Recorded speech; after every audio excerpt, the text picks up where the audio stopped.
قدوس اور بابرکت نام میں آپ کو سلام۔ خوش ہیں؟ آمین آمین۔ ہم شکر ادا کرتے ہیں کہ خدا نے آج خوبصورت دن ہماری زندگی میں بخشا ہے کہ ہم خدا کے حضور میں جمع ہیں۔ آمین۔ آئیے میرے ساتھ کلام مقدس سے نکالیں انسان کی کتاب۔ سلیمان کی کتاب انسان کی کتاب ہے اور اس میں سے 22 باب چیپٹر نمبر 27 اور اس کی 6 اور 7 میں پڑھی گئی ہے۔ جی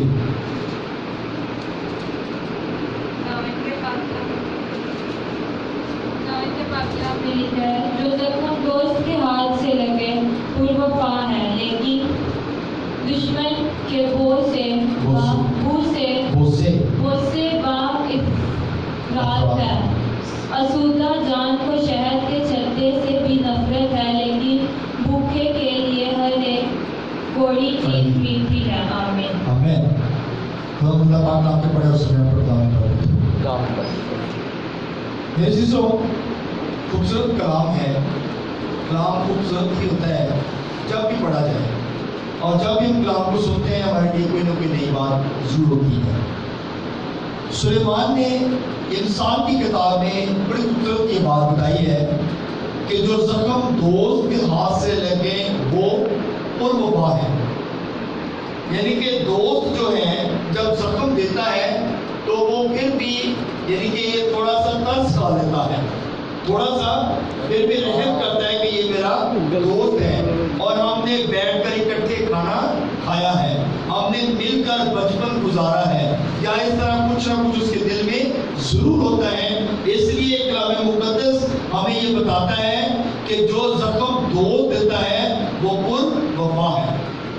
اور آگے لکھا ہے لیکن دشمن کے بوسے افراد ہیں، یعنی کہ جو دشمن ہے اگر وہ آپ کو بار بار آ کے گلے بھی ملے نا تو یعنی کہ وہ بار بار کہے کہ میں تمہارا دوست ہوں، میں آپ سے بڑی محبت کرتا ہوں، تو کلام مقدس یہ چیز بتاتا ہے کہ دشمن کے جو بوسے ہیں وہ افراد ہیں، یعنی کہ دشمن پر کیا کرنا، ہم نے اعتبار نہیں کرنا۔ وہ کبھی بھی آپ کو جو ہے وہ کچھ نہ کچھ کہہ سکتا ہے اور کبھی بھی وہ آپ کے لیے کچھ نہ کچھ برا سوچ سکتا ہے، اس لیے دوست پر ہم پھر بھی اعتبار کر سکتے ہیں مگر دشمن پر کبھی بھی اعتبار نہیں کرتے۔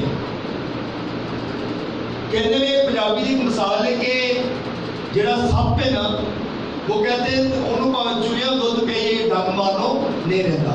اسی لیے کلام مقدس میں یہ بات بتائی گئی کہ جو زخم دوست کے ہاتھ سے لگے وہ پروفا ہے، اور لیکن دشمن کے بوسے افراد ہیں، وہ بے شک اس کے بوسے بہت زیادہ ہیں مگر کبھی اس پر اعتبار نہیں کیا جا سکتا۔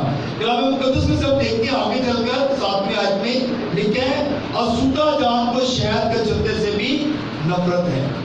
جڑے لوگ رجت ہیں نا، جو بڑے پیٹ بھر کے کھانا کھاتے ہیں ہر روز، اور ان کو اگر شہد بھی دیا جائے نا تو وہ اس سے بھی نفرت کرتے ہیں، وہ اس کو بھی نہیں کھاتے۔ کیوں؟ کیونکہ اس کا پیٹ بھرا ہوا ہے اور وہ وافر مقدار میں کھاتا ہے، اس لیے اسے اس چیز کی پرواہ نہیں ہے۔ وہ کہتا ہے میرے لیے یہ کیا چیز ہے، میں آج نہیں تو کل کھا لوں گا، یعنی کہ اس کا پیٹ بھرا ہوا ہے اور اس کو شہد کی قدر نہیں ہے۔ کلام مقدس میں اگر اس کا دوسرا حصہ دیکھتے ہیں تو اس میں لکھا ہے لیکن بھوکے کے لیے ہر ایک کڑوی چیز بھی میٹھی ہے۔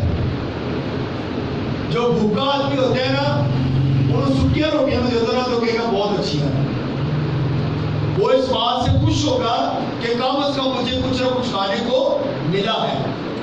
اسے 4 دن کا کھانا پڑا اور اس کو کھلا دے گا تو وہ کھا لے گا، کیونکہ بھوکے کو اس چیز کی قدر ہے۔ اس بھوکے کے لیے یہ بہت اچھی چیز ہے، نعمت ہے، مگر جو پیٹ بھر کے کھاتا ہے اسے اس بات کی قدر نہیں ہے۔ تو میرے عزیزو، کلام مقدس ہمیں یہ چیز سکھاتا ہے، کلام مقدس ہمیں اس بات کی تاکید کرتا ہے کہ ہم نے جو ہے بے شک جو بھوکا ہے اس کا بھی ہم نے خیال رکھنا ہے کہ کہیں کوئی ہمارے آس پڑوس کے لوگ بھوکے تو نہیں سو رہے، ہم نے اس بات نہ کچھ ضرور اپنے گھر سے دے تاکہ وہ بھی اپنا پیٹ بھر سکے۔ اگر ہمارے پاس 2 روٹیاں ہیں تو ہم 1 روٹی اس بھوکے کو دے دیں اور 1 خود کھا لیں تاکہ اس کا بھی پیٹ بھر جائے اور آپ کا بھی پیٹ بھر جائے، کیونکہ کلام مقدس میں لکھا ہے کہ خدا جو ہے وہ بھوکوں کو کھانا کھلاتا ہے۔ خدا جو ہے وہ اگر کوئی جیل میں ہے تو اس کی خبر گیری کے لیے جاتا ہے، اور اگر کوئی بیمار ہے تو اس کی تیمارداری کے لیے بھی خدا پہنچتا ہے۔ خدا اپنے لوگوں کے ذریعے وہاں پہ پہنچتا ہے۔ خدا خود تو نہیں جاتا لیکن اپنے لوگوں کے ذریعے وہاں پر پہنچتا ہے۔ تو میرے عزیزو، جب اخیر زمانہ آئے گا تو یسوع ایک بات کہے گا کہ میں بھوکا تھا تم نے مجھے کھانا نہ دیا، میں پیاسا تھا تم نے مجھے پانی نہ دیا، میں جیل میں تھا، قید میں تھا، تم نے میری خبر گیری نہ کی، میں ننگا تھا تم نے مجھے۔ ہمیں اس بات کی خبر گیری رکھنے کی ضرورت ہے۔ 10ویں آیت پڑھیے گا ذرا، 10ویں آیت۔ اپنے دوست اور اپنے باپ کے دوست کو ترک نہ کر اور اپنی مصیبت کے دن اپنے بھائی کے گھر نہ جا، کیونکہ ہمسایہ جو نزدیک ہو اس بھائی سے جو دور ہو بہتر ہے۔ آمین۔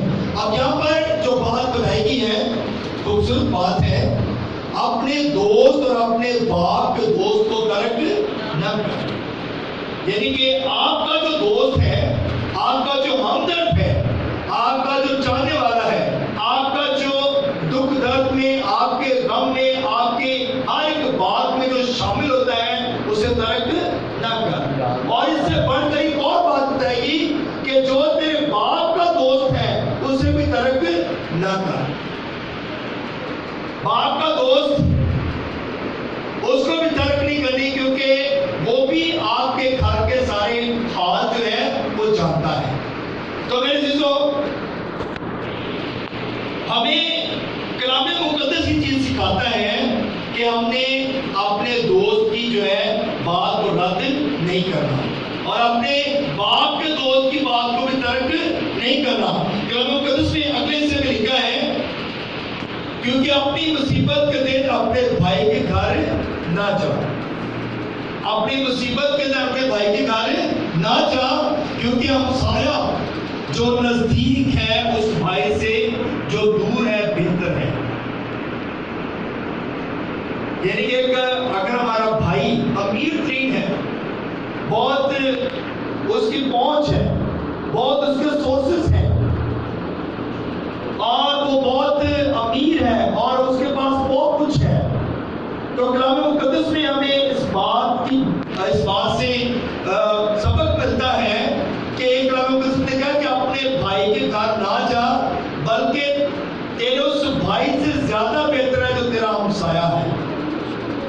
تیرا جو ہمسایہ ہے وہ اس بھائی، امیر بھائی سے زیادہ بہتر ہے جو تیرے گھر کے ساتھ رہتا ہے، کیونکہ آپ اپنے ہمسائے کے ساتھ ہر ایک بات شیئر کرتے ہیں، اور بھائی کو اپنے خبر دینی ہے تو پھر بھائی نے آپ کے پاس آنا ہے، ادروائز بھائی آپ کے پاس جلدی نہیں پہنچ سکتا۔ بھائی نے اپنی مرضی سے آنا ہے، لیکن آپ کا جو ہمسایہ ہے وہ اس سے پہلے آپ کے گھر میں پہنچ سکتا ہے۔ آمین، آمین، آمین۔ اس لیے کلام مقدس میں لکھا گیا ہے کہ اپنی مصیبت کے دن اپنے بھائی کے گھر نہ جا، کیونکہ ہمسایہ جو نزدیک ہو اس بھائی سے جو دور رہتا ہے بہتر ہے۔ خوبصورت بات ہے جی، ذرا بعد میں آیت پڑھیے گا۔ ہوشیار بلا کو دیکھ کر چھپ جاتا ہے، لیکن نادان بڑے چلے جاتا اور نقصان اٹھاتے ہیں۔ آمین۔ ہوشیار آدمی جو ہوتے ہیں نا وہ بلا کو دیکھ کر چھپ جاتا ہے۔ آمین۔ جو ہوشیار آدمی ہے نا وہ بلا کو دیکھ کر کیا کرتا ہے؟ چھپ جاتا ہے۔ بلا کا کیا مطلب ہے؟ یعنی کہ کوئی آدمی آپ سے لڑنے کے لیے آیا ہے تو آپ کیا کریں گے؟ آگے سے کیا کریں گے؟ جواب نہیں دیں گے، بلکہ چھپ کر کے جو ہے آپ وہاں سے چلے جائیں گے۔ یسوع مسیح جب کلام مقدس میں لکھا ہے کہ یسوع مسیح جب بپتسمہ لے کر جب پہاڑ پر گیا، اور پہاڑ پر جب گیا تو لوگوں نے کیا کیا؟ اس کو جو ہے چاروں طرف سے گھیر لیا اور کہا کہ ہم اس کو پہاڑ کے اوپر سے گرا دیتے ہیں۔ اور یسوع کلام مقدس میں لکھا ہے کہ چھپ کر وہاں سے نکل گیا. زندگی کا مالک ہے اور سب کچھ کر سکتا ہے. اس کے لیے فوجیں آ سکتی ہیں, اس کے لیے فرشتے 12 تمن فوج کے اسی وقت تعینات ہو سکتے ہیں, اور کتنے کے لوگ ہوں گے, 50 60 100 لوگ ہوں گے, اور خدا چاہتا تو کتنی فوج جو ہے وہاں پہ کھڑی کر سکتا تھا, اور وہ آدمی خدا یسوع مسیح کا کچھ بھی بگاڑ نہیں سکتے تھے. مگر یسوع مسیح نے ایک ہمیں یہ بات بتائی کہ جب بلا ہو, جب مصیبت آ جائے, جب پریشانی آ جائے, تو کیا کرنا ہے؟ چپ کر کے خاموشی کے ساتھ وہاں سے نکل جانا ہے, تاکہ آپ ہر برا سے, ہر مصیبت سے بچ سکیں. آمین. اگر ہم اپنا زور دکھائیں گے, اگر ہم اکڑ کے ساتھ کھڑے ہو جائیں گے, تو ہو سکتا ہے ہمیں کوئی نقصان پہنچ سکتا ہے, ہماری جان بھی جا سکتی ہے. اس لیے بہتر یہ ہے, کلام مقدس ہمیں یہ سکھاتا ہے کہ ہوشیار بلا کو دیکھ کر چھپ جاتا ہے, لیکن جو نادان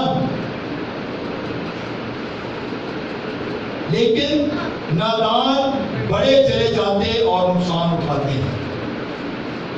نادان لوگ جو ہے نا, وہ بڑے آکڑ کے ساتھ, بڑے جوش کے ساتھ کہتے ہیں یہ میرا کی کر سکتا ہے, یہ میرا کیا بگاڑ سکتا ہے.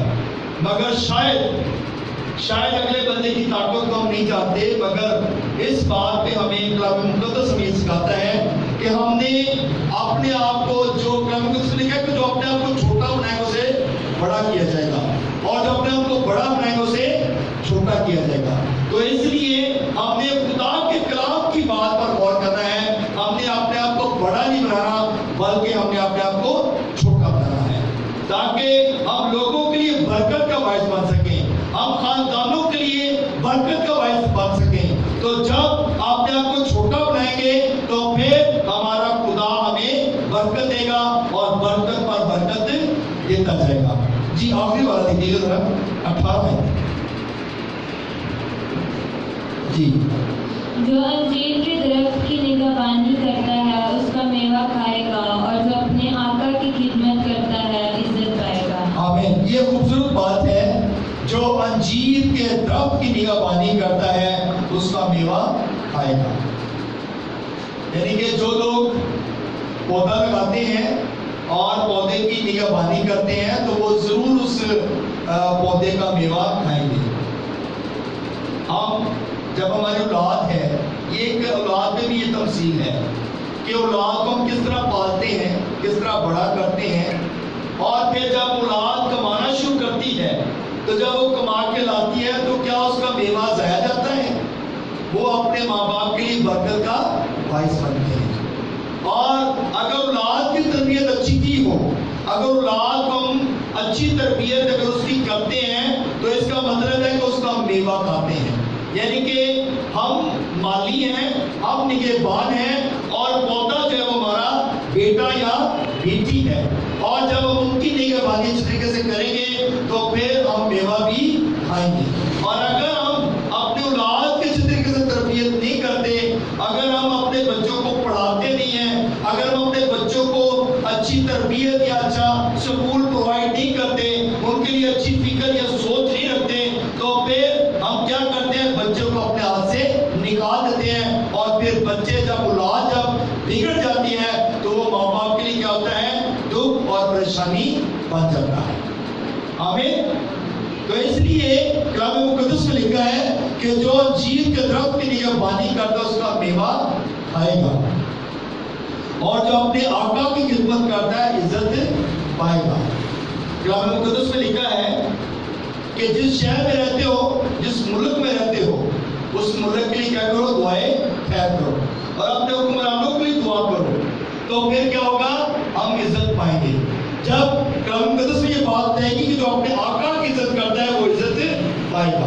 تو یعنی کہ جب ہم اپنے بڑوں کا احترام کریں گے, تو پھر ہم کیا کریں گے, عزت پائیں گے. آمین.